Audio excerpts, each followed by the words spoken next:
Buenas tardes. Sí, sí, yo escucho perfecto. Perfecto, perfecto. Javier, Paola, Juan Carlos, Adrián, ¿me escuchan? ¿Me escuchan bien? Sí, muy bien, gracias. Bueno, perfecto. Ya me dicen que arranquemos y 5. Bueno, perfecto. Esperamos unos minutos entonces. Buenísimo. ¿Está? Bueno, buenas tardes a todas, a todos. Yo primero quiero decir que cuando leí Vamos a ver la tele, que a la vez nos educa, entretiene, canté la canción en mi mente y que desde que leí el título la tengo en la cabeza. Y le quiero preguntar a Matías de qué programa era, porque no me acuerdo, ¿De? El Topollillo. Bueno, vamos a ver la tele, que a la vez nos educa, entretiene, y después seguía. Pero me vino a mi mente inmediatamente la melodía, todo así que bueno, Sí, de hecho, un placer. me pasó con otras personas a las que le pasé el flyer, me dijo, tengo la canción en la cabeza, no me la puedo sacar. O sea, que Somos es una todos, canción todos que... crecimos con la tele, al menos yo crecí con la tele de esa era. Así que bueno, de eso vamos a estar hablando hoy. Muchas gracias a todos y todas por estar acá. Gracias a Matías. Matías está haciendo su doctorado, está trabajando en una tesis que también tiene que ver con el tema que va a presentar hoy en Flaxo. Él en el 2020 defendió su tesis en Flaxo Argentina, dirigida por Inés Dussel.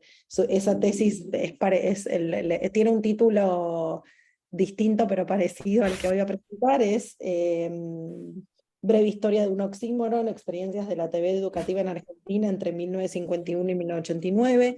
Ese trabajo dio lugar a un artículo que recomiendo altamente, que después si querés podés compartir acá, y si no lo comparto yo en el chat.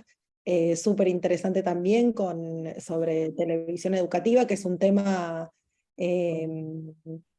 digamos, es un tema del que se habla mucho, se investiga menos, y sobre todo creo que Matías aporta una mirada fundamental porque toma en cuenta aspectos de la pedagogía. Digamos, no en vano la dirección fue de Inés Dussel, que es una pedagoga y no alguien que viene de la comunicación, pero también entiende y describe todos los procesos más vinculados, propios a la TV, vinculados a la producción de TV y a sus estéticas. Hoy va a presentar una síntesis de ese trabajo. Matías es profe en UNIPE y en la Universidad de Cuyo, tanto en carreras de comunicación como de educación. Así que bienvenido, Matías, y te escuchamos. Bueno, muchas gracias, Patricia. Gracias a todos, a todas las que se interesaron por este tema. Yo ahora sí voy a poder compartir la pantalla. Ustedes me dirán si la pueden ver bien.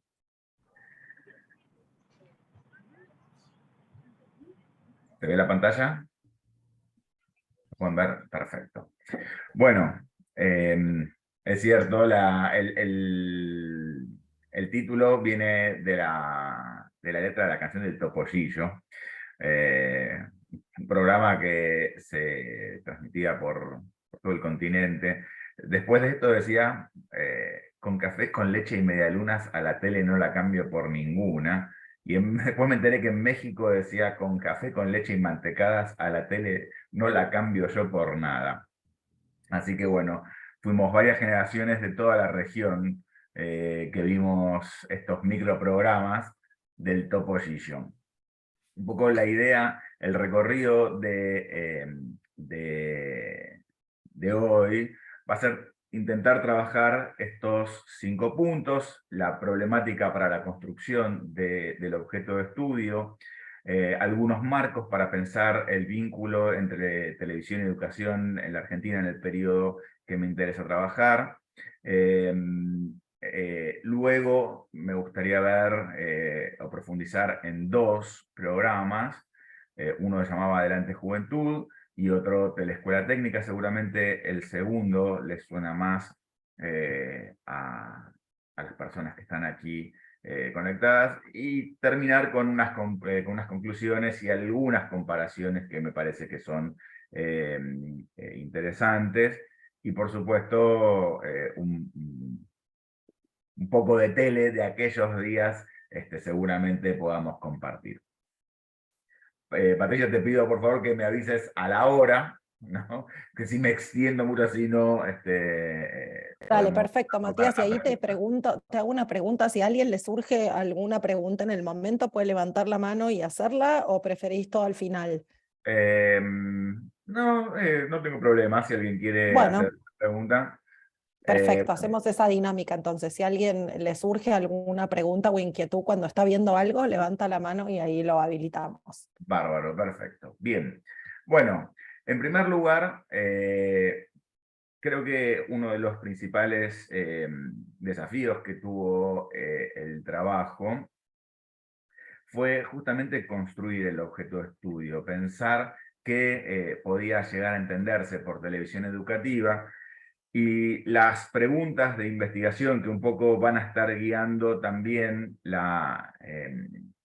esta presentación son estas, ¿no? ¿Qué se entiende por televisión educativa? ¿Qué categorías podemos llegar a pensar dentro de este concepto? ¿Desde qué prismas teóricos se puede analizar el objeto de estudio? Y tratar de ver, bueno, qué programas se produjeron dentro de este periodo. Un poco esta última pregunta ya se la fui adelantando porque creo que, bueno, después de la revisión de archivo, se contestó con dos grandes, como yo las veo, dos grandes políticas públicas en términos tanto comunicacionales como también pedagógicas, como son los programas Adelante Juventud y Telescuela Técnica. A ver, para empezar a pensar el concepto de televisión educativa, la verdad es que si uno se refiere a lo que pensaba o lo que proponía la industria televisiva o incluso lo que premiaba la crítica, desde ya muy temprano empezaron a haber algunos ejemplos alrededor de esto. Hubo programas ya desde el 52 sobre enseñanza de idiomas, medianamente hablemos francés, hablemos inglés, formación ciudadana y o religiosa, segmentos pertenecientes o financiados por instituciones específicas, algunos programas que tenían que ver con ofertas educativas oficiales, uno de ellos vamos a verlo hoy, documentales de divulgación científica, ciclos de educación para la salud, el discurso médico estuvo siempre muy presente, la puericultura y la crianza de niños y niñas también fue otro de los tópicos sobre los cuales se extendió bastante la televisión educativa. Y algunas también competencias enciclopédicas, muchas de ellas fueron muy conocidas, o exhibiciones y debates artísticos. Intentando ver en la región si había alguna definición concreta, hay un trabajo muy difundido que fue encargado por el Ministerio de Educación colombiano. Aquí abajo tengo la referencia bibliográfica, si a alguien le interesa, se llama Aproximaciones a la televisión educativa. Hay algo interesante en la definición que hace este trabajo, porque entiende que la televisión educativa es la que se dirige a un público específico. Es decir, según este trabajo, televisión educativa es aquella que coincide con la población escolar. Raymond Williams, en uno de los trabajos, creo yo, más interesantes que se ha hecho desde la perspectiva de la sociología, hizo un estudio comparativo de 5 canales, 3 del Reino Unido, 2 públicos, 1 privado, y 2 de Estados Unidos, 1 y 1, privado y público, y empezó a categorizar, o por lo menos empezó a hacer como una especie de inventario en las programaciones de estos canales, en donde empezaba a decir, bueno, a ver, la televisión educativa se trata en definitiva de programas de cursos para escuelas, institutos terciarios, universidades, cursos instructivos dedicados a promover las aptitudes artesanales o pasatiempos creativos, Cursos para adultos, acá parece, es un poco más amplio que lo que pensaba hasta hace no mucho el trabajo que les mencionaba del Ministerio de Educación de Colombia. Incluye a los programas infantiles, ¿no? Y acá empieza a ser algo más interesante porque de pronto aparece, según este autor, los programas de dibujos animados o de marionetas empiezan a ser programas que pueden llegar a tener algún contenido de corte educativo, otros entretenimientos para niños, y dentro de esto empieza a ser una categorización específica, programas educativos, es decir, programas en donde hay una intención concreta y explícita en términos pedagógicos. Y por supuesto, también incluye a los contenidos religiosos, ¿no? Transmisión de oficios, es decir, de misas, o de algún otro tipo de credo, debates o documentales. Esto según Raymond Williams. Luego empiezan a aparecer otros autores, no los voy a estar mencionando todos, los dejo acá por los que algunos quieran llegar a leer. Aquí abajo tengo siempre mencionada la bibliografía a la que me refiero, pero me voy a detener un poco en esta definición que hace Prestornero, en donde dice, pensando, ¿no? Es un texto español escrito, bueno, publicado en Barcelona hace ya 15 años más o menos, en donde se plantea la idea de ver alguna alternativa a la televisión actual o contemporánea. Y cuando habla de eso, está refiriendo a una alternativa a una televisión ya explícitamente comercial. Fíjense la idea que plantea este autor. Dice que la televisión siempre y a mediano plazo forma y educa, que la televisión basura con su falta de respeto a la inteligencia, a la dignidad, a los valores y a derechos personales también educa, pero mal, y que por otro lado la acumulación de mensajes publicitarios acaba a mediano plazo conformando gustos y deseos del público, es decir, educando en el consumismo, y este no es precisamente un tema baladí. Y esto yo, en distintos momentos, terminé por conectarlo con una entrevista que le hacen a Jessica Tritten, en ese momento directora de Encuentro, en donde hablaba justamente de que no es que cuando hablamos de televisión educativa podemos pensar de determinados tipos de contenidos, sino quizás en una función educativa presente en todo el contenido. Con lo cual hay una idea que a mí me está dando vueltas hace tiempo, en donde coincido con varios autores, en donde podemos pensar en un carácter no intencional de la función educativa en la televisión. Y si quieren sobre esto podemos después hablar en las preguntas. El autor Cabrero Almenara es un autor español, tuvo un gran mérito de compilar gran parte de las categorizaciones que estaban presentes en la literatura europea y estadounidense, y él piensa o termina concluyendo, que lo que entendemos por televisión educativa de alguna manera encaja en tres grandes categorías: la televisión cultural, la educativa y la escolar.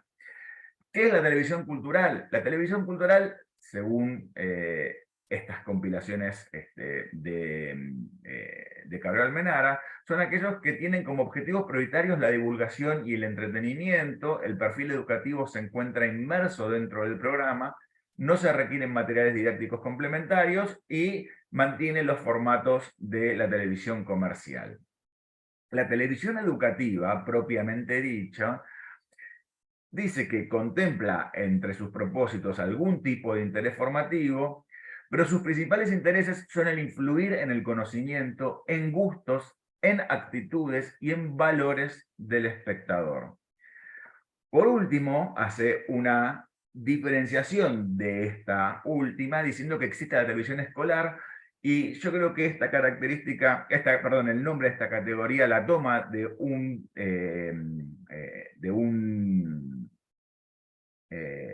un programa muy extendido en la televisión española que justamente se llamaba así, Televisión Escolar, Y dice, persigue la función básica de emular o incluso a veces de suplantar el sistema económico, el sistema escolar formal, y se fijan los mismos objetivos que el sistema educativo general. Y esto lo hace desde niveles de primaria hasta cursos de actualización universitarios.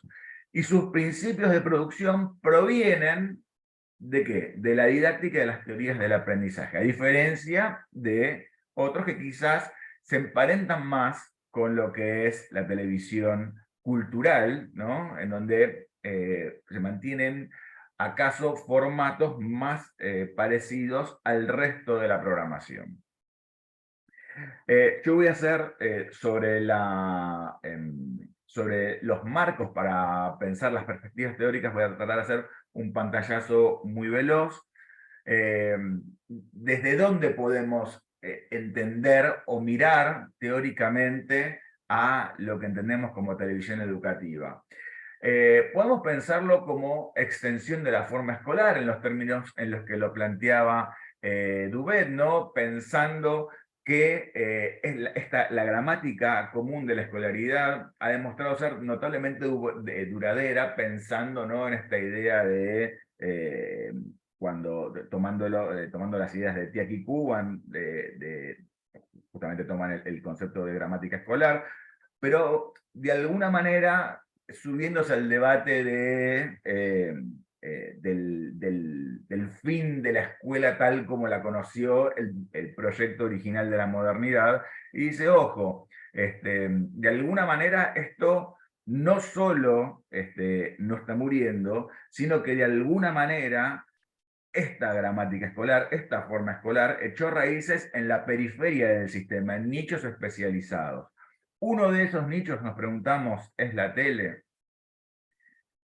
Antonio Viñao también plantea algo de alguna manera similar. Dice, no están surgiendo nuevos modos de socialización y educación, sino que al contrario, lo que sucede es que las formas escolares han sido adoptadas por agencias educativas no escolares. Dentro de estas agencias educativas no escolares, podemos pensar que acaso la televisión sea uno de esos nichos especializados, sea una de estas nuevas formas en donde la gramática escolar tradicional pueda llegar a ser uno de estos nuevos ejemplos, ¿no? Nuevas formas posibles y legítimas de configurar socialmente actividades formativas. Retomo nuevamente a Raymond Williams, ¿no? Esto es... Hobsbawm decía que cuando alguien hace un trabajo histórico tiene que pensar en lo que no está haciendo, algo así como tratar de cantarle el futuro a los apostadores de carreras. A mí me gusta mucho esa frase porque siempre hay una tentación de encontrarse en la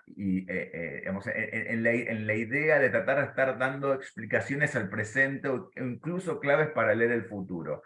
Pero en este sentido, creo que Williams sí hace algo que nos hace un poco nos toca un poco de cerca al pensar en los desarrollos tecnológicos, ¿no? Y él habla como que existen dos grandes ideas, ¿no? El determinismo tecnológico y la tecnología sintomática, es decir, pensar que los desarrollos tecnológicos van a llegar de un modo casi fatalista, es decir, pensar que la tecnología va a llegar sí o sí porque eso es lo que hacia ese camino estamos yendo, o pensarlo en términos sintomáticos, en el sentido de pensar que hay algo que ya existe en otro campo y el campo tecnológico termina por hacerse carne de esos síntomas que se dan por otro lado. Dentro de esa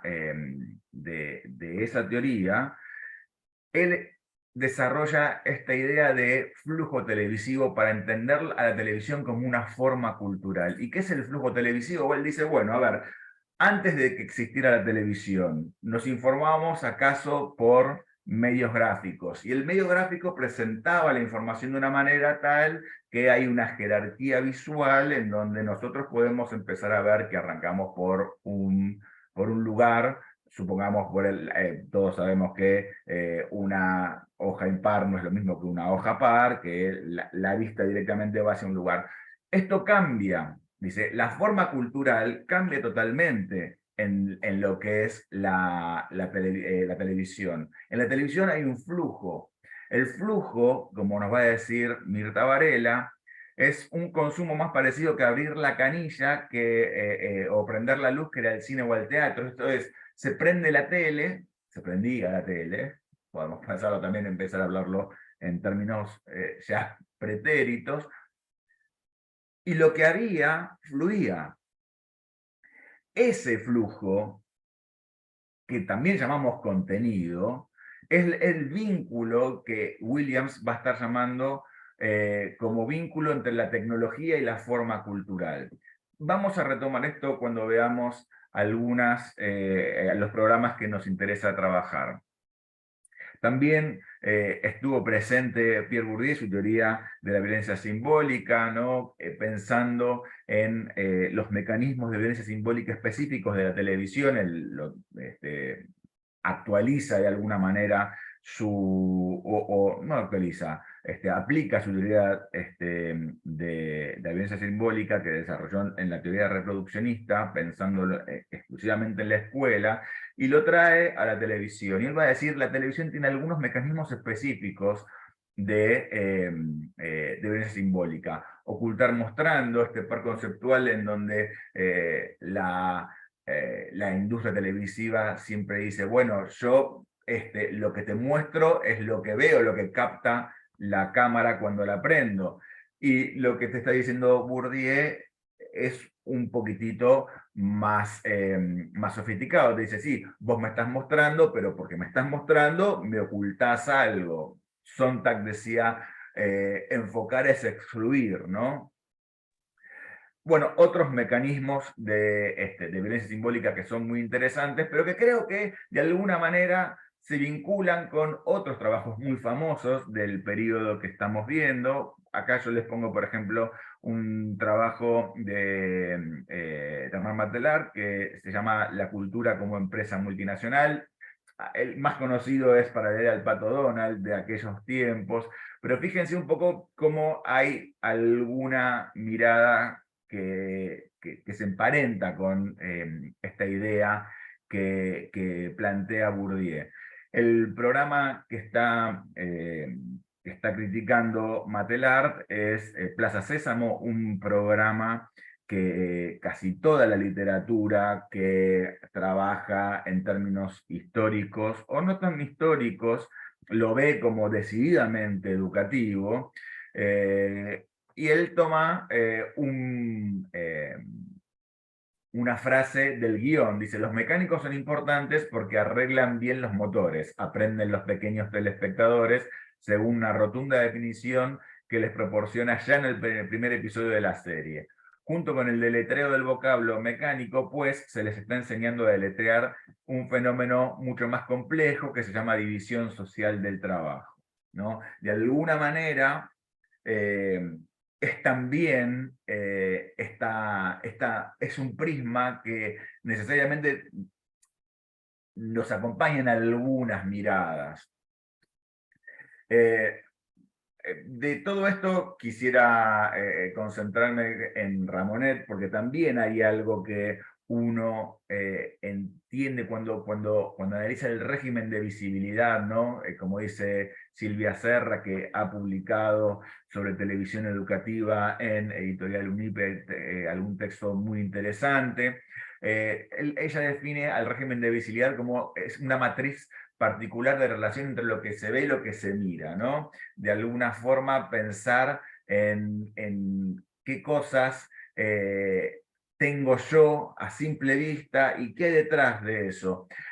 Ignacio Ramonet, que viene del campo del periodismo, que es un comunicador bueno, de larguísima trayectoria en Europa, en Le Monde Diplomatique fundamentalmente, y que, bueno, que ha teorizado mucho sobre los medios, de alguna manera hablando sobre, sobre cuánto cuesta informarse, ¿no? Y la sensación de estar informado que brinda la televisión viene acaso, dice él, de ese poder de síntesis que tiene alguna imagen, como por ejemplo aquí tenemos el caso Clinton-Mónica Lewinsky, ¿no? En donde la única imagen que tuvo la televisión para hablar de algo tan complejo como un caso de acoso sexual fue una imagen de un evento que captó una cámara de los jardines de la Casa Blanca y que la televisión tuvo que hacer malabares para poder llenar horas y horas hablando sobre este tema, basándose en la mirada amorosa de Mónica Lewinsky hacia Bill Clinton. O nos dice todo el entramado de negociaciones entre la OLP e Israel se reduce al apretón de manos entre Rabin y Arafat, ¿no? Este poder de síntesis al que tiene que apelar la televisión es también algo que nos obliga a mirar la tele de esa manera. De alguna manera también pensar en marcos, como decíamos acá, para empezar a relacionar, a vincular a la televisión y a la educación entre el 51 y el 89, nos lleva sí o sí a tratar de ver, aunque sea desde un primerísimo pantallazo, el hecho que tiene cualquier texto que se precie sobre historia de la televisión argentina, que es el hecho de que la tele nació con un hecho político-pedagógico. La tele argentina nació con la transmisión del Día de la Lealtad en 1951, en un Día de la Lealtad, acá lo tengo como una línea de tiempo, ¿no? El gobierno peronista venía de sobrevivir a un intento de golpe en septiembre del 51 y iba de cara a las elecciones presidenciales en el mes de noviembre, acá tengo mal la fecha, es en el mes de noviembre.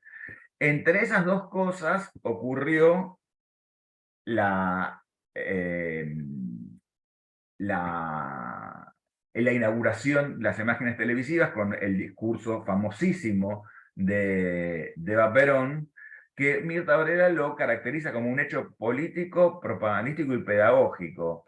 Dice, el texto de Mirta Varela es la segunda vez que se los digo, yo creo que es, hecho, humildemente, uno de los mejores trabajos sobre historia de televisión en la Argentina, ¿no? Fíjense este extracto que quería compartirles acá. La señal de Canal 7 era la foto de Perón y sus discursos se transmitían casi a diario por la pantalla. La televisión en las unidades básicas se presupone como una televisión concebida como un instrumento de difusión política y pedagógica. Esta idea, ¿no?, de trabajar a esta noción de puente, ¿no?, entre dos conceptos que aparecen como separados, pero también ocasionalmente unidos por la política, ¿no? La idea de la pedagogía, la idea de la propaganda. A mí me pareció bastante elocuente esta idea de Besalú Costa, un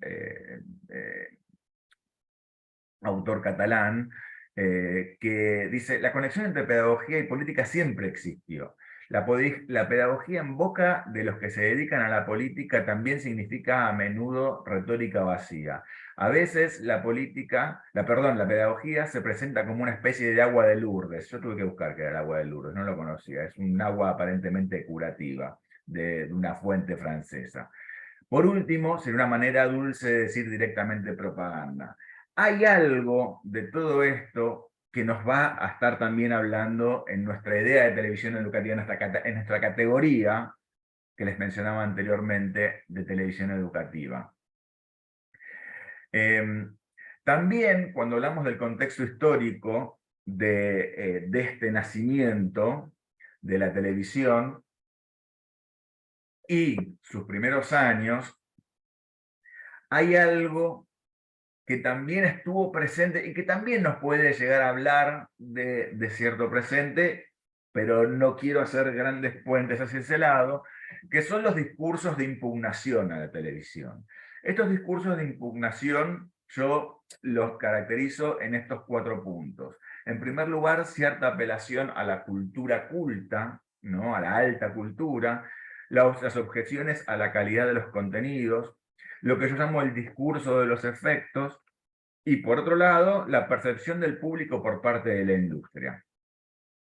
Para ver el primero, ¿no? Estas apelaciones a la cultura culta, de alguna forma la prensa especializada en estos primeros años tenía una expresión que a mí me llamó la atención cómo iba apareciendo, ¿no? La programación de jerarquía, la palabra de jerarquía, ¿no? Para referirse a qué? Para referirse a las producciones que estaban al límite de lo presupuestario, de la apuesta tecnológica, de la apuesta de las personas que la iban a encarar, ya fuesen periodistas, ya fuesen pedagogos, ya fuesen conductores, ya fuesen músicos, ya fuesen artistas, ¿no? Esta idea de jerarquía nos da la sensación de que hay un tope y después está el resto, ¿no? Hay de una suerte de oferta piramidal. En segundo lugar, las objeciones a la calidad de los contenidos siempre estuvo presente, ¿no? Palabras como mediocridad, palabras como falta de ideas, cierta instalación de un atraso comparativo de la televisión argentina respecto de las de otros países, puntualmente Estados Unidos, puntualmente Reino Unido, ¿no? En donde la televisión ya tenía, le ganaba por más de un año, y fundamentalmente también aparecían los niños, ¿no? Como, o el niño, como un público específico sobre el cual había que prestar especial atención. De hecho, eh, hay una fundación Ay, que... papá, Tiago. Anda a buscar tu mochila, Tiago. Hay eh, alguien que tiene abierto el micrófono y entran conversaciones. A ver, yo no sé, vos estás Vamos a buscar la de mochila, ¿no? Si puedo mostrar. la mochila de ah, Tiago. Vos fíjate si podés mutear a los demás, Matías. sí, No veo quién es, yo no puedo mutear porque no soy anfitriona. Probablemente sea alguien que está entrando. creo que ya está. Muy bien, Les decía, retomamos. bien, retomamos. Les decía que de hecho hay una fundación que se llama la Fundación El Niño y la Televisión, que va a estar muy encima del debate sobre la calidad de los contenidos, pensando en el niño como público. También esto que les decía anteriormente, esto que yo llamo el discurso de los efectos, siempre hubo una gran preocupación sobre qué provocaba ver tele. Acá tenemos sobre la izquierda de la pantalla una pieza de humor gráfico, un humorista muy conocido que era Carlos Basurto. Dice, y desde que vendí el televisor no sé qué hacer para dormir, y tiene los ojitos así medio caleidoscópicos, dice el paciente a su analista, ¿no? Esta preocupación por ¿qué nos hace? Bueno, esta preocupación estuvo muy presente dentro del gremio docente.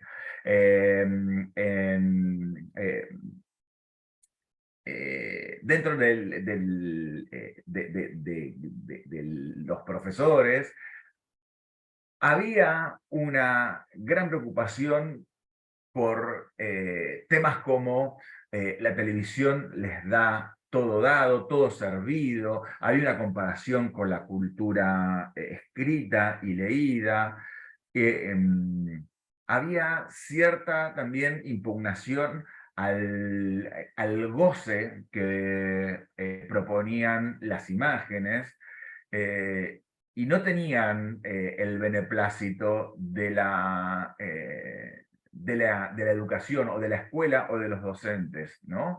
La televisión. De hecho, hay una película que se llama El televisor, en donde, que es la imagen que vemos aquí es un cuadro de esa película, es una escena algo onírica, ¿no? La trama es muy sencilla, es una familia muy activa, muy vociferante, hablan y discuten sobre un montón de cosas hasta que se compran una tele y se convierten 100% en seres pasivos, ¿no? Totalmente dominados por una pantalla. Hay algo de esta idea de la profecía autocumplida, ¿no? Que pensábamos en ese momento cuando presentábamos las ideas de Pérez Tornero, ¿no? La industria de la TV asegura que la televisión educativa tiene bajo encendido, entonces programa esos contenidos para horarios marginales, porque como no lo ve nadie, lo ponemos en horarios en donde no mira nadie. Hay una entrevista a Alejandro Romay de los 70 muy explícita sobre este punto. Y ya vamos a volver sobre eso cuando hablemos sobre el caso de Telescuela Técnica. Pero bueno, también hubo grandes discursos de impugnación a la tele en relación a cómo la industria veía al público, ¿no? De esta idea es donde yo saco esta noción de la televisión educativa como oxímoron, ¿no? De esta idea de que la tele no solo no educa, sino que se ocupa de casi todo lo contrario, como lugar común, ¿no? Como alguna idea que circula con gran fuerza. Y a este recurso humorístico, ¿no? Porque esta idea de decir la televisión educativa es un oxímoron, viene un poco de cierto, vamos a decirlo rápidamente, cierto canchereo, ¿no? De utilizar el oxímoron como un recurso humorístico muy propio de Groucho, ¿no? Que hablaba o sea, tenía un dicho que decía, la inteligencia militar es a la inteligencia lo que la música militar es a la música. Jugaba mucho con estas asociaciones entre palabras, y de hecho, la academia se hace cargo de esta idea de que la tele es un oxímoron, y acá yo les pongo algunas ideas, ¿no? En donde, por ejemplo, eh, títulos de clases, hay un posgrado en Educación, Imágenes y Medios que se llamaba La televisión educativa no es un oxímoron, que también es un artículo de David Anderson del 98, perdón, dice Educational Television is not an oxymoron, y de alguna forma a mí me interesa verlo, porque a mí me cierra ver a la idea de televisión educativa como recurso retórico en los términos en los que lo plantea el mismo Borges en el Zair. Acá esto es un fragmento de ese cuento que dice: en la figura que se llama oxímoron se aplica a una palabra un epíteto que parece contradecirla. Así los gnósticos hablaron de una luz oscura, los alquimistas de un sol negro. Es la idea de pensar que un oxímoron es un recurso retórico para explicar un concepto nuevo. Schumpeter, hablando de la metodología, de la dinámica de la economía capitalista, él habla de la destrucción creativa, ¿no? Se destruye algo para que nazca algo nuevo. Independientemente de que uno pueda estar a favor o en contra de lo que dice Schumpeter, no lo estoy poniendo esto como materia de debate, lo estoy poniendo como esta idea de juntar dos palabras aparentemente contradictorias, aparece algo que evidentemente es algo nuevo. no es televisión porque la televisión no lo reivindica, no es educación porque la educación tampoco lo reivindica, es algo nuevo, pensando en términos históricos, ¿no? Algún marco de por qué corto en el 89. El año 89 es un año muy particular para la historia de la televisión argentina. Lo reconocen como el peor de los años de la televisión argentina.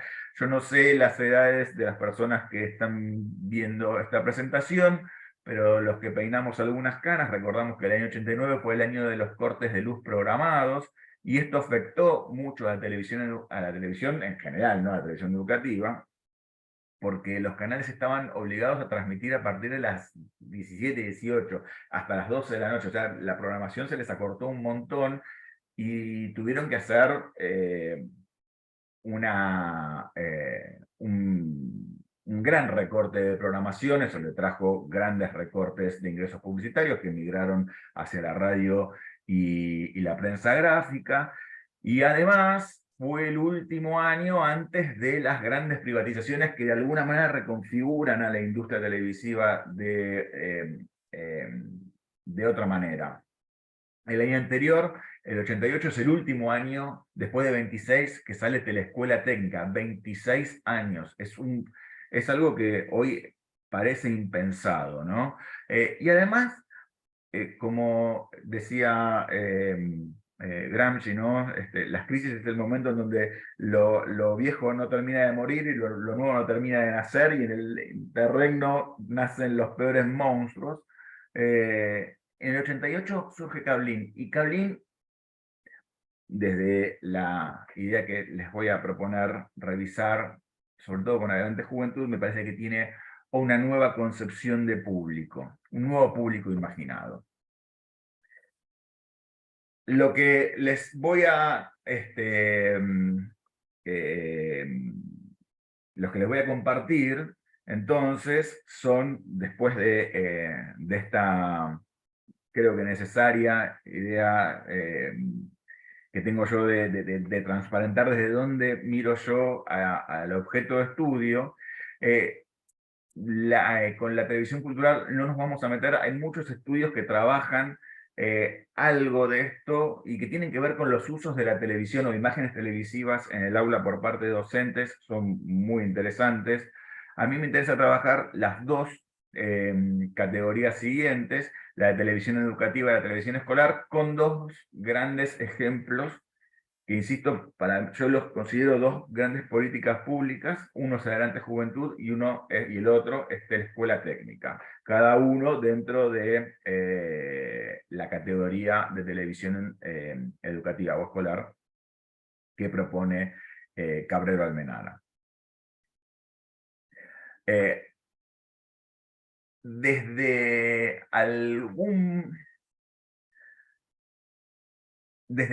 Vamos a decirlo de esa manera, desde los organismos internacionales y concretamente desde la UNESCO, se le dio un gran empuje a la televisión educativa, casi como una escuela del futuro, ¿no? De alguna forma se pensaba que la televisión educativa podía empezar a revolucionar a la forma escolar tradicional. De alguna forma esto tiene que ver, afecta a lo que entendemos como el régimen de visibilidad. En relación a la televisión educativa, el régimen de visibilidad va a estar centrado en la visualidad del orden escolar de acuerdo con los propósitos del sistema. Acá yo les pongo algo que plantea Dussel, que de alguna manera este problema lo tuvieron las autoridades nacionales en la organización de las exposiciones mundiales de fines del siglo XIX, en donde mostrar a la escuela era una especie de política propagandista de lo que era la Argentina como nación pujante, y tenían la idea de decir, bueno, a ver cómo se muestra a la escuela. Acá tenemos una de las imágenes que se llevaron a París, ¿no? al famoso pabellón argentino, que estaba al lado de la enorme inversión que se hizo, al lado de la puerta, que es el arco de la Torre Eiffel. No, bueno, algo de eso está presente o va a estar presente en el ejemplo de televisión educativa que los invito a ver, que es Adelante Juventud.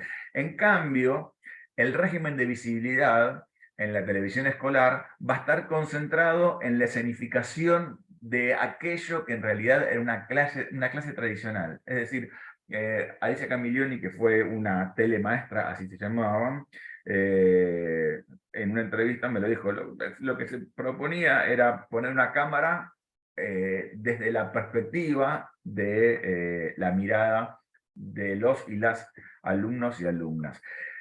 Henry Cassirer, que era un intelectual orgánico de la UNESCO, un gran promotor de la televisión educativa en la década del 60 y del 70, que acá era muy leído, de hecho era publicado en revistas oficiales. Fíjense lo que él decía. Lo que vale no son solamente sus palabras, hablando de maestros y maestras, sino también su sonrisa, la expresión de sus ojos, el entusiasmo y el aura de sabiduría de su personalidad. Estos factores emocionales tienden justamente a impresionar más al joven televidente que la simple exposición de sus ideas. Algo de esto va a estar, creo yo, materializado en lo que es el régimen de visibilidad. En el caso de Adelante Juventud, que es un programa financiado por las Fuerzas Armadas, a mí me gustaría compartirles lo que era voy a dejar de compartir acá, lo que era la presentación de este programa. Así arrancaba. Esperen que voy a compartir esta otra.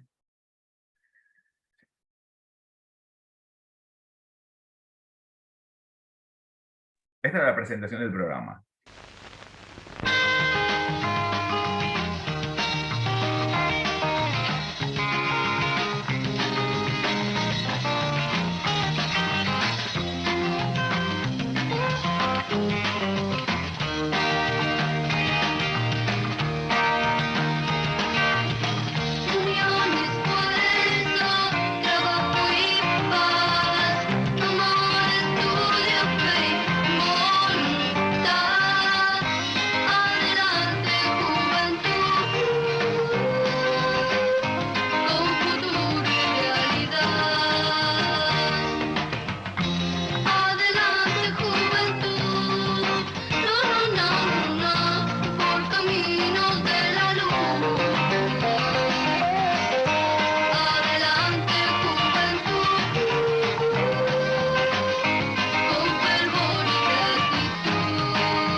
Bueno,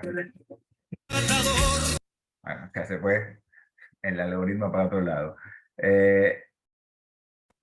Déjenme compartir nuevamente.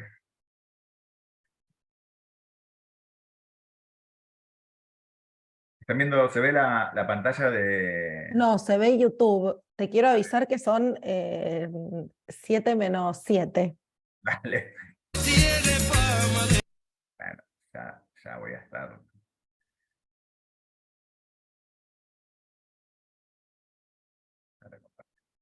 Bien, voy a ir muy rápido entonces.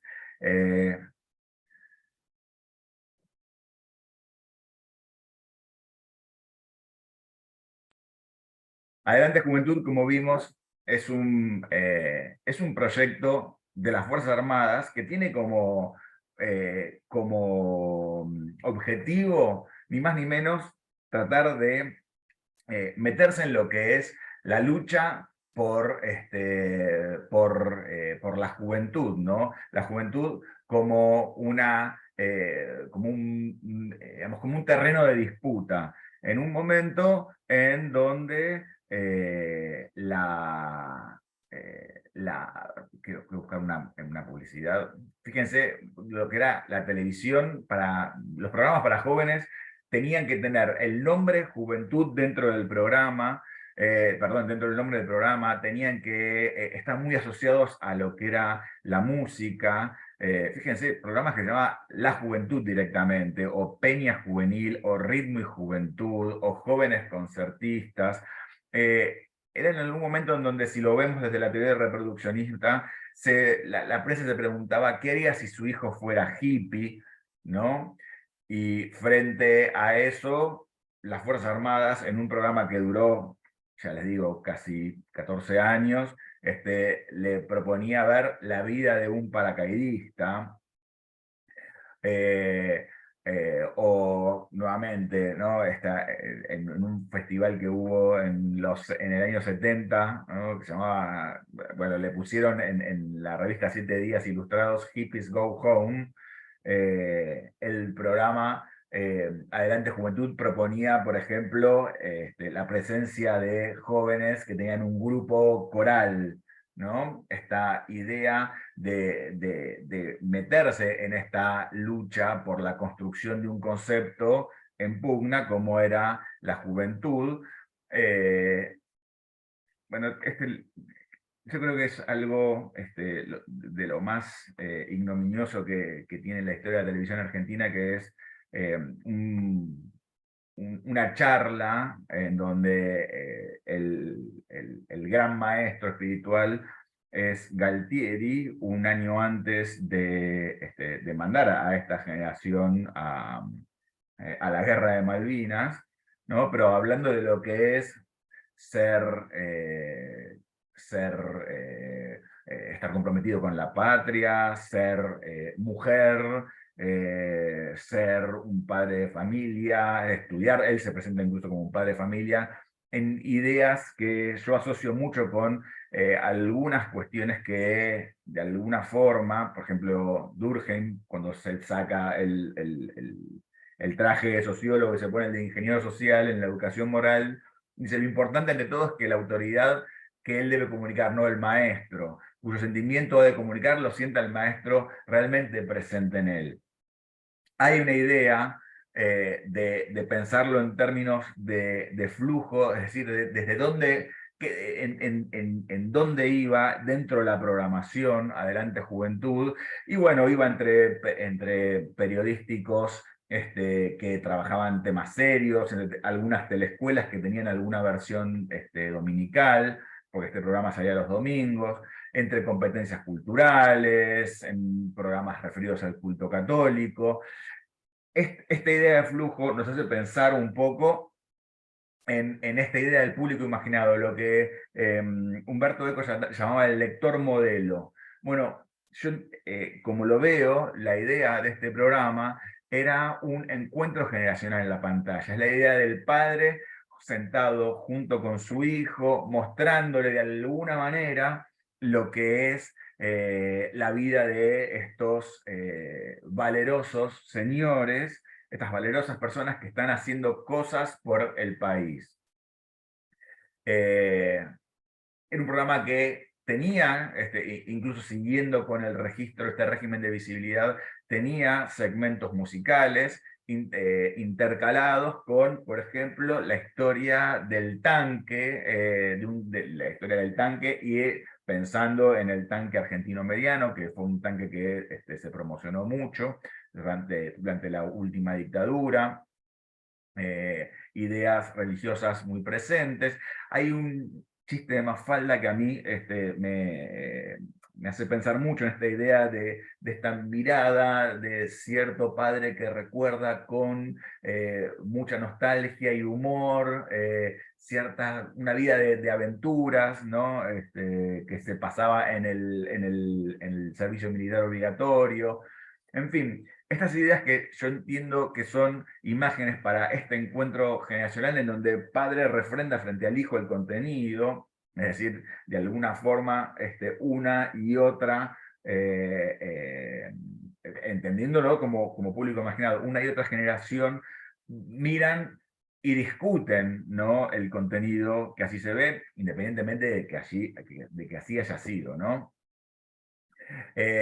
Tenía una estructura típica. Se presentaba un tema, se hacía una profundización temática, había siempre una pausa musical y sobre el final había una reflexión sobre lo visto o lo aprendido, ¿no? Por ejemplo, acá en el programa en el que se emitió en el 31 de julio del 80, con Galtieri, el presentador, que era Miguel Core, dice: ¿se puede evaluar qué les ha dejado a ustedes este intercambio? Y uno de los jóvenes dice: entramos a su despacho muy ansiosos, salimos con un mensaje que nos orienta, ¿no?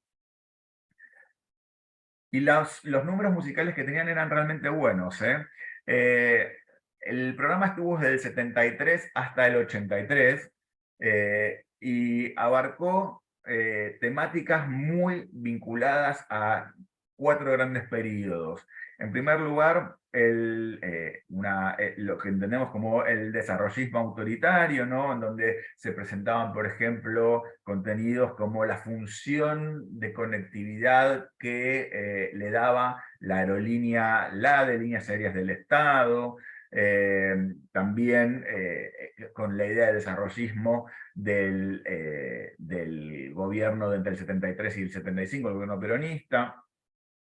Esto cambia con la dictadura, en donde empiezan a haber nuevamente contenidos vinculados a la hipótesis de conflicto, ¿no? Esta idea de presentar el tanque, ¿no? El tanque, y se lo presentaba incluso, por ejemplo, retratándose a la caballería de San Martín, por ejemplo, a contenidos con fuerte vinculación a una moral católica y capitalista y a valores tradicionales, identidad nacional. Y en el 83 hay contenidos más vinculados a la transición democrática, en donde, por ejemplo, llegaron a entrevistar a Marta Minujín en su famoso Partenón de libros. De esta idea surge que, bueno, Adelante Juventud es lo que es en esta concepción, ¿no?, de televisión educativa, es decir, tratar de influir en conocimiento, en gustos, actitudes y valores. Telescuela es otro proyecto. Acá también voy a hacer brevemente, vamos a ver unos minutos de lo que era ese programa, para después empezar a ir cerrando. Aguárdenme un segundito.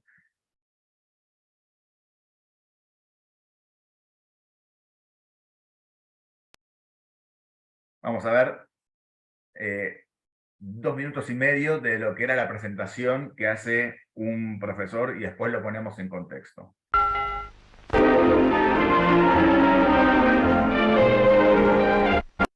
Perdón, ¿están compartiendo? ¿Se escucha?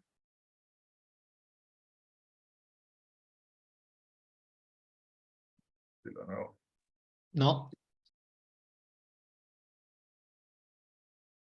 Ahí va. Buen día, telealumno. Hoy estamos realmente de parabienes. Tenemos un montón de juguetes para construir. Observe usted acá esto que podríamos llamar preguntas y respuestas. Es sumamente interesante. De inmediato lo vamos a mostrar en su construcción práctica. Aquí tenemos otro, no menos interesante. Este podríamos denominarlo, ¿qué le parece? Un mete-gol. ¿Verdad que es lindo? Y este otro, este sí que es hermoso, fácil de construir y muy interesante para el niño, podríamos denominarlo tiro al blanco, pero tiro al blanco especial, tiro al blanco eléctrico. Bueno, es un conjunto de juguetes, todos ellos los veremos hoy, indicaremos cómo se construyen y estoy seguro que para usted será sumamente fácil, puesto que sabemos que tiene habilidad manual.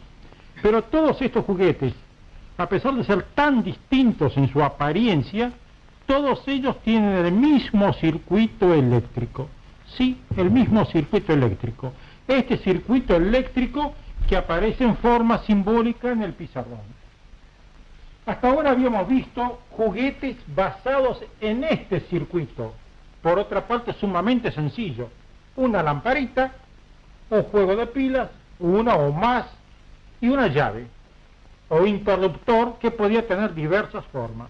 Pero ahora veremos juguetes un poquito más difíciles, digamos, más complejos, pero en esencia no son más que un conjunto de circuitos repetidos como este. Observe, la pila como en este caso, el interruptor exactamente igual como en este otro caso, y aquí la lamparita. Este es un circuito, pero este mismo circuito vuelve a repetirse acá y se repite nuevamente en esta otra parte. Y si colocásemos 4, 5, 6, 10 lamparitas, tendríamos también otros tantos circuitos repetidos. De manera que en esencia estamos haciendo lo mismo, pero repitiendo en diversas etapas. Bueno, ¿qué le parece si empezamos con uno de estos juguetes y a mostrar cómo funciona? Puesto que la clase pasada ya le mostré este, vamos a terminar de indicar cómo se construye. Le dije que se denomina un tiro al blanco eléctrico. En efecto, si con una escopeta, un rifle o cualquier otro dispositivo, un arco con flecha, hacemos puntería y volteamos uno de estos elementos, de estas ventanitas o puertas, se enciende la lamparita correspondiente. Y al encenderse la lamparita correspondiente, bueno, en este caso correspondería un tanto. Bien podría haber...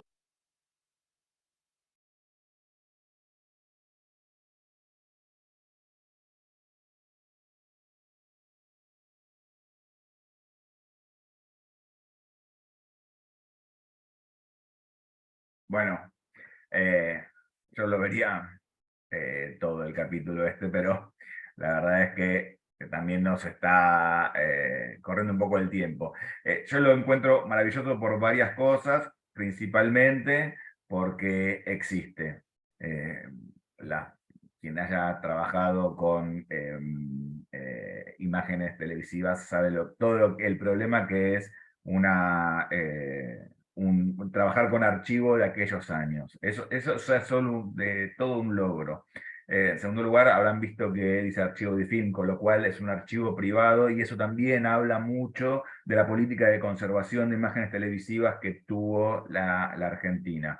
Pero dicho todo esto, y también haciendo un paréntesis sobre la propuesta de darle a un chico un juego que tiene que jugar con una escopeta, un arco y flecha, u otro dispositivo, no pensemos en lo que sería eso hoy, también nos habla un poco de la distancia temporal.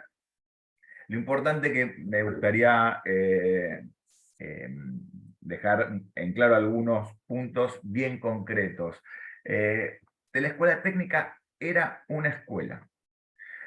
Lo recordamos, quienes lo recordamos, como un programa, pero era una institución del CONET. Como tal, fue primero un proyecto institucional. Lo pedagógico fue una problemática posterior. Tuvo tanto éxito, sobre todo fue tan revolucionario, porque de la escuela nace en el 63, fue tan revolucionario que por supuesto que ganó premios Martín Fierro y era realmente muy llamativo verlo. Tenía generó lo que hoy llamaríamos spin-off ¿no? Animó a que después apareciera Teleescuela Primaria, Teleescuela Secundaria, otros programas que no tuvieron la misma suerte en términos de duración. ¿Cómo se componía la oferta? Había cursos específicos, cursos en donde había que inscribirse, se les mandaba a las personas inscriptas materiales complementarios, había una cursada al aire y había también evaluación y entrega de certificados. Había programas que eran de interés general, que por lo general iban al fin de semana, de alguna manera ampliaban un poco el público. Por ejemplo, había mucho sobre mecánica de automóviles, hablaban sobre la caja de cambios del Volkswagen 1500 o el diferencial del Peugeot 404. Había también difusión de actividades científicas y técnicas, en donde había el formato era de la entrevista, había también informes, había programas de orientación vocacional que se centraban básicamente en lo que era la difusión de la oferta de las escuelas que dependían del CONET. Y esto que acabamos de ver recién es un segmento del cuarto punto, que es quizás lo más interesante, porque eran cursos de vinculación curricular, y acá está un poco la idea de este público imaginado. Era el público de las propias escuelas técnicas, entonces se proponía que, por ejemplo, los lunes tuviesen clase los chicos de construcciones de primer año, en los martes de un mes particular, electrónica segundo año, y así cada una de las especialidades, y para tratar de cubrir toda la idea. ¿Cuál era el objetivo? La idea era tratar de dar apoyo a los docentes en el aula, la idea era que los estudiantes se trasladasen a un aula donde había una televisión, y ahí estaban los 15 minutos que duraba una clase, porque después otros 15, el programa duraba media hora, se daban 15 minutos de uno, 15 minutos de otro, y luego charlaban con el docente. Pero siempre se lo argumentaba, y esto está muy claro en la documentación oficial, para tratar de luchar contra estos discursos impugnadores o contra el discurso de desconfianza, siempre se lo argumentaba desde la no competencia, desde el lugar del apoyo. ¿De qué apoyo? Bueno, del apoyo de tratar de dar experiencias que quizás no podían realizarse en las escuelas por carecer o de recursos, o bien de docentes capacitados para hacer algún tipo de experiencias en particular. Había reuniones con los docentes del sistema, voy a ir ya acá mucho más rápido. Los relatos cuentan que había fuertes desacuerdos entre pedagogos y productores. También el lugar simbólico en el que la industria ponía a este tipo de programa habla un poco también de lo que era, de lo que significaba para ellos, porque grababan en trasnoche. Los docentes, que eran docentes taxis, según todos los relatos eran así, terminaban su jornada a las 12 de la noche en Canal 13, y los hacían grabar el programa o su segmento de una sola toma. Y también a veces cuentan que algunos experimentos se forzaban o medio se trampeaban. Hay un caso que es muy gracioso, que conocerán la experiencia de la cantante que con su voz rompe una copa. Bueno, quisieron reproducir esto con un resonador, pero sabiendo que ese experimento requería condiciones de producción muy especiales que quizás no estaban presentes en un estudio de televisión, había uno de los profesores estaba con un aire comprimido para romper esa copa. Eso me parece algo sumamente interesante, esa anécdota me parece sumamente interesante para entender las concesiones de lo pedagógico hacia el espectáculo televisivo. Bueno, estaba muy presente esta idea de recrear la cultura material. Fíjense algunas imágenes cómo están muy presentes. La imagen del medio de arriba es la imagen de cierre del programa, una especie de dirección y de directora de la escuela, un busto de San Martín, un pizarrón, un laboratorio, elementos que encontramos en el laboratorio. Esta idea nuevamente, de pensar en una escuela televisada. Creo que el mayor de los aportes que tuvo Telescuela Técnica hacia la televisión fue esto que yo llamo la invención de las mañanas. Telescuela Técnica se mantuvo muchísimo en el aire, decíamos 26 años, y a lo largo de ese tiempo empezó a crearse toda una idea de que a la mañana se ve la televisión, se veía la televisión en ese momento, esto en términos de flujo, ¿no? Como el momento en donde se enseña algo, se aprende una clase de gimnasia, se aprende a hacer un circuito electrónico, se aprende un ejercicio de matemáticas, se aprende una receta, se aprende a rezar una oración. Eso en términos de legado creo que es muy interesante. Simplemente cierro con esta línea de tiempo, como cerramos el otro programa, y podemos, si quieren, abrir lugar a preguntas. Duró del 63 al 88, a partir del 89 ya seguía con la producción, pero de videos no salían al aire. Entre el 63 y el 67 es el surgimiento, donde hay una idea, una fuerte ebullición experimental, ¿no?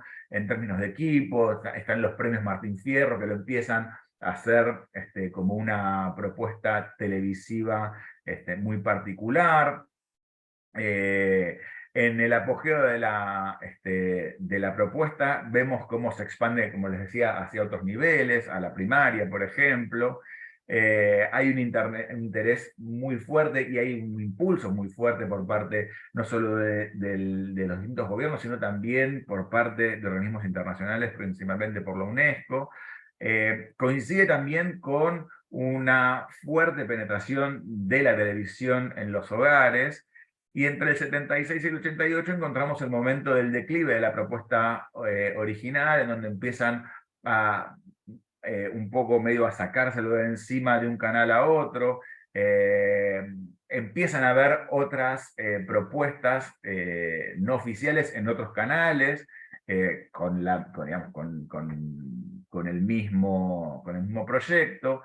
Hay desactivación de planes gubernamentales, y corre la suerte también, o termina corriendo la suerte también, de un programa televisivo. Esto que empezó como una institución educativa, termina como un programa televisivo en el cual, en el año de la gran crisis, hay que decidir cuáles quedan y cuáles no, y Telescuela es uno de los que no quedan. Bueno, corrimos un poquitito.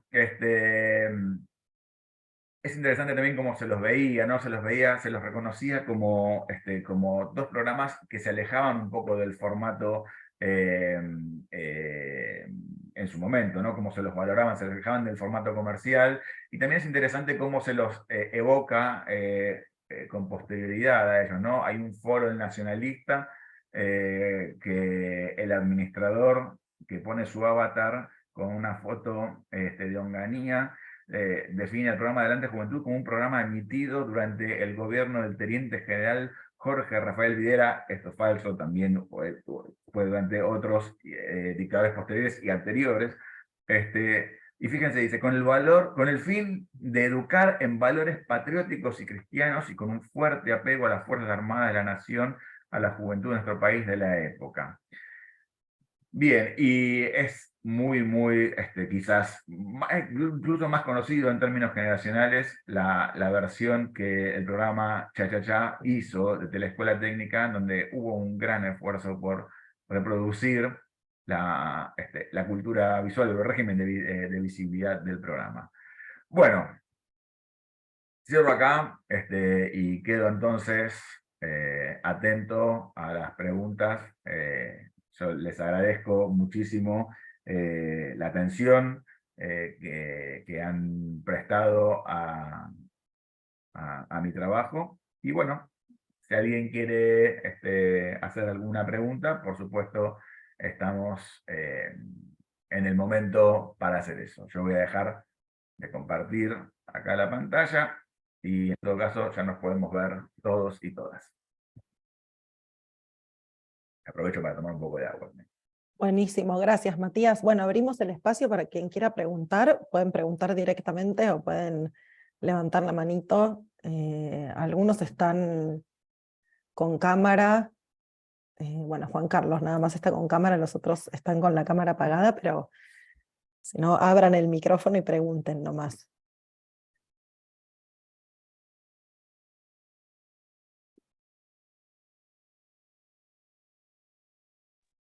Tengo una pregunta así muy curiosa que vos dijiste en un momento que se presentó en París o algo por el estilo. ¿Qué te referías? ¿A las fotos? Había unas fotos cuando vos hablaste de ese tema. Sí, eso, estamos hablando de las entonces llamadas las ferias mundiales. Hay un trabajo de Inés Dussel muy interesante que habla sobre las participaciones en 2 ferias mundiales. Las ferias mundiales eran ferias en las que participaban los gobiernos para mostrar sus países. Algo muy propio de ese momento, ¿no? Del proyecto de la modernidad, ¿no? Argentina en la primera participación, según esta autora, no tuvo una participación feliz, no hubo una gran apuesta, no hubo grandes presupuestos ni nada, pero en la de París, Argentina puso, valga la argentinidad, toda la carne al asador y se presentó con el pabellón argentino. El pabellón argentino tenía la misma estructura de construcción que la Torre Eiffel, es decir, eran como hierros unidos, ¿no? Y adentro de eso se mostraba a la Argentina. ¿Cómo se mostraba a la Argentina? Bueno, esa fue una un gran debate. Pero una de las cosas que se quería mostrar a Argentina en términos de mostrarla, de exhibirla como potencia económica y social, era mostrar su sistema educativo. Y cómo mostrar el sistema educativo fue, para ese momento, también toda una apuesta. Y se lo mostró con una serie de imágenes y de objetos, entre las que estaba ahí esa foto que está en el texto de Dussel que les comentaba. Cierro la historia contando que el pabellón argentino se lo desarmó, se lo montó en Buenos Aires, se tuvo en el barrio de Retiro, hay muchas fotos, hay muchos registros fotográficos de eso, hasta que se lo desmanteló y sus restos estuvieron en el terreno del ferrocarril, muchos se fueron perdiendo, incluso se lo deben haber robado, no sé, pero... Quiero agregar una cosa, Matías, si me dejas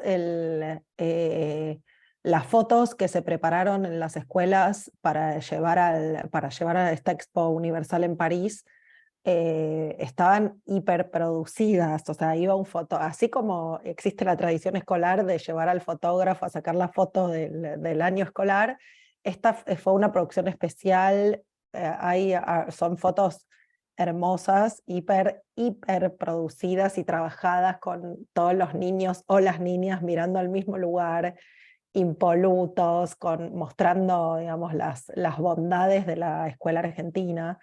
Bueno, nada, para mí eso es súper interesante. Y ahí quería... También edificios escolares desde afuera, también mostrados. Claro. Creo que uno es el Normal 1, creo que me viene a la cabeza que uno de los que se mostró, una de las fotografías que se mostró fue el del Normal 1. Sí. El que era por Córdoba y Riobamba. Exacto, enfrente del Palacio de Aguas, exacto. Te quería preguntar, Matías, pero para que respondas muy brevemente, que no sé si se puede, los desafíos específicos del trabajo con archivo audiovisual, porque vos decidís trabajar con archivo audiovisual, que eso a mí me parece una mirada muy novedosa. Muchas veces los estudios de televisión en Argentina se hacen describiendo programas de tele, pero no se usan los archivos. O sea, no hay un análisis ni de la estética, ni de la música, ni de las referencias. Ahí te pregunto eso, cómo estás trabajando metodológicamente con el archivo. Sí, bueno, a ver, sobre todo en este periodo es un problema, como comentaba antes, la existencia física, la existencia real de esas imágenes. En Argentina el videotape se incorpora en el año 61, 62, y antes la programación era efímera, salía y listo, chao. Y cuando se incorpora el videotape, se lo incorpora con fines de dejar de estar obligados a tener locutores y locutoras en vivo para dar las publicidades que financiaban las producciones. Es decir, incorporan el videotape para poner un cassette que emita la publicidad. No se lo incorpora con fines de archivar. Eso es muy posterior, y de hecho hay tesis de grado en la Facultad de Sociales, en la carrera de Comunicación, sobre todo cuando trabajan Malvinas, que hay muchísimo material que se perdió por esta mentalidad, no por una cuestión oscurantista de que se quiso borrar todo, sino porque también estaba la metodología de reutilización de la cinta. Es decir, en términos empresariales era un bien de uso. Listo, salió, se emitió, ahora se va con el próximo móvil o con el próximo cámara para que sirva para la próxima nota. Con lo cual, eso es un desafío que en su momento lo trabajé en términos de buscar por todos los archivos posibles. Hay muy pocos, muchos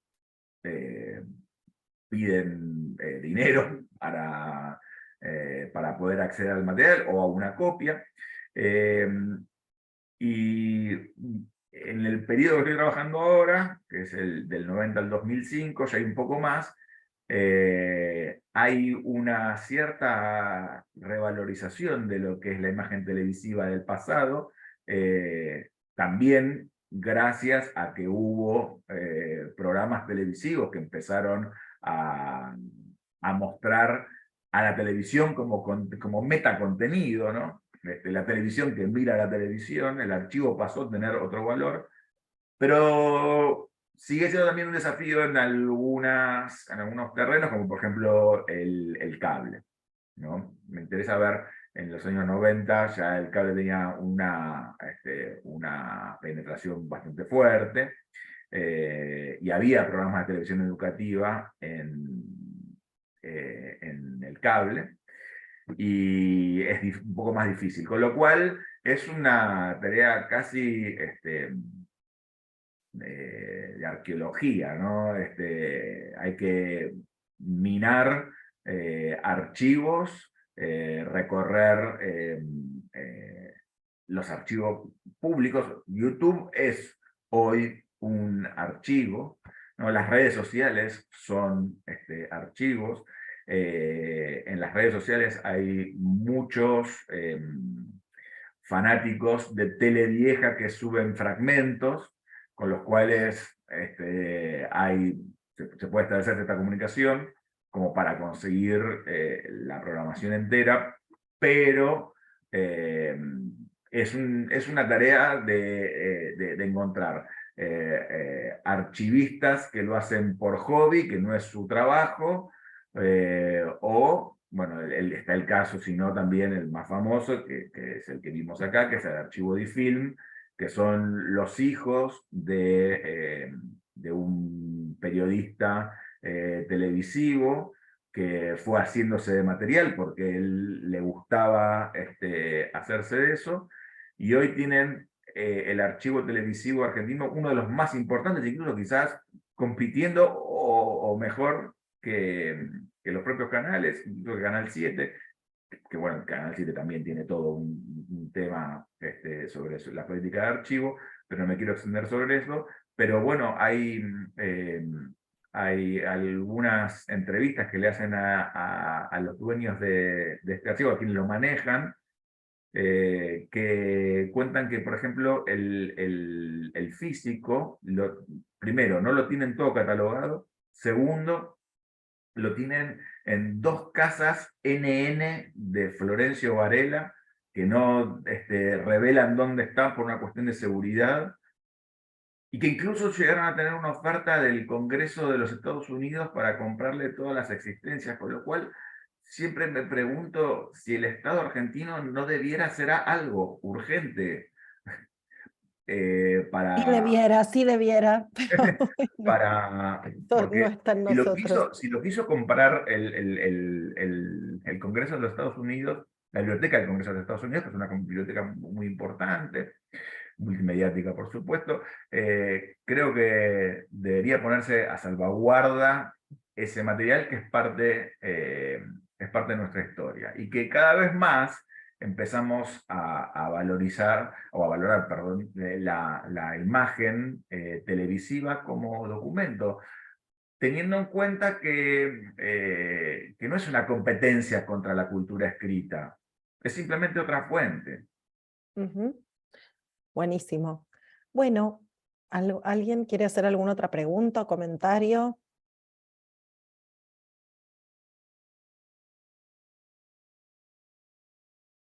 Perfecto. Bueno, yo ya estuve compartiendo ahí el formulario para quienes necesiten el certificado de asistencia. Gracias, Matías. Esperamos ver avances de este trabajo que la verdad que está buenísimo, que es muy desafiante y muy interesante verlo desde distintas perspectivas, y cómo es como redescubrir archivos audiovisuales mirándolos de otra manera, mirándolos o tu invitación a mirarlos de distintas maneras. Así que muchísimas gracias, y muchísimas gracias a todos los que estuvieron en este espacio. Gracias a vos, Patricia, Nos gracias a despedimos. todos y a todas. Adiós, chau, chau. Chao, chao. Muchas gracias, ¿eh? Adiós. Por favor, chao, chao.